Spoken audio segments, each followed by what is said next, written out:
Good afternoon, everyone. Romney Smith with WTOC to bring you the news now, giving you a little snippet of what we're working on for local, regional, national, and sometimes international stories right now. And we are on various platforms. That includes our website, WTOC.com, the WTOC apps, Amazon Fire, Roku, Twitter, Facebook, and that last one, Facebook, is where you can interact with me live, say hello, like Mia Hanna, Joanna May, Shannon Carver, and Tracy Ford, giving emojis and waving. So thank you so much for watching.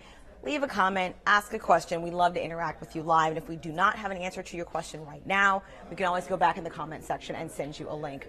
So we start with the news that happened a week ago. It has been exactly 1 week since that deadly plane crash out in Port Wentworth. The crash of the C-130 killed 9 Puerto Rican Air National Guard members. That military cargo plane was on its way to Arizona, where it was set to retire.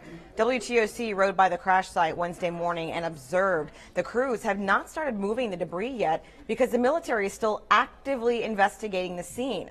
A portion of Georgia 21 is still closed and will remain that way indefinitely. Port Wentworth Mayor Gary Norton says city officials are looking at doing some kind of memorial for the 9 victims, especially since there is a heavy military presence in the area.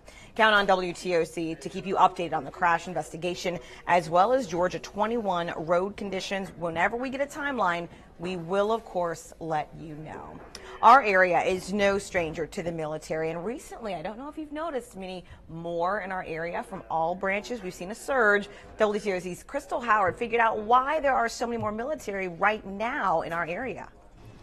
So when you normally think of military deployments, you think of the men and women going overseas to fight in wars, but we've had hundreds of military men and women to deploy to Savannah, and they actually came about a couple of days ago, but they're here to help us and help themselves. I'll tell you how at 5 o'clock.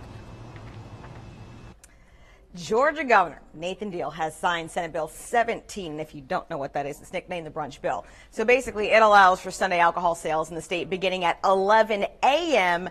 instead of 12:30. Now, before you get pumped and go make a reservation at your favorite spot, keep in mind, if you live in a city that already has Sunday alcohol sales, you'll be able to vote to move the time up or leave it as is.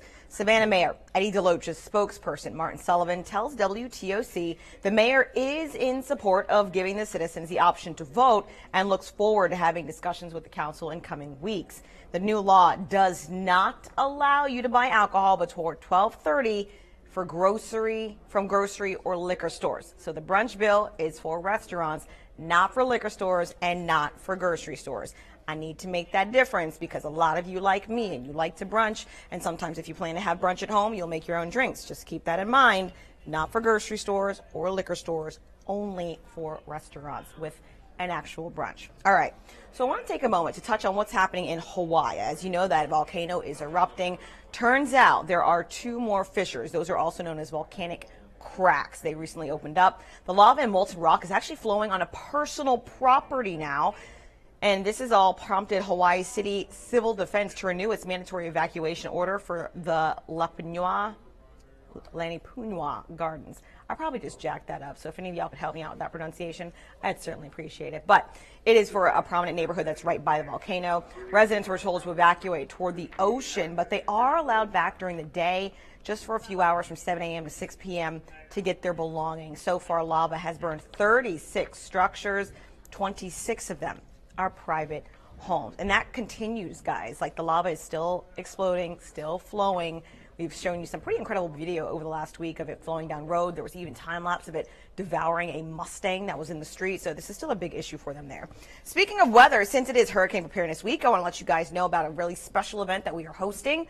Our entire team of meteorologists will be at the Lowe's in Pooler on June 1st from 3:30 to 7:30 at night for the Hurricane Ready event. That's where you can meet Dave Turley, Jamie Ertl, Cutter Martin, and our newest weather team member, Andrew Gordon. You can get supplies, check out the First Alert Storm Chaser, ask questions to make sure that you and your family have everything you need in case of a hurricane. Now, if you're saying, Romney, it's kind of early, it's the summer, hurricane season kicks off soon. That's why we're doing this. And if you've been paying attention to WTOC, our meteorologist told you when the predictions came out for this season, we are expected to be a little bit more active compared to last season.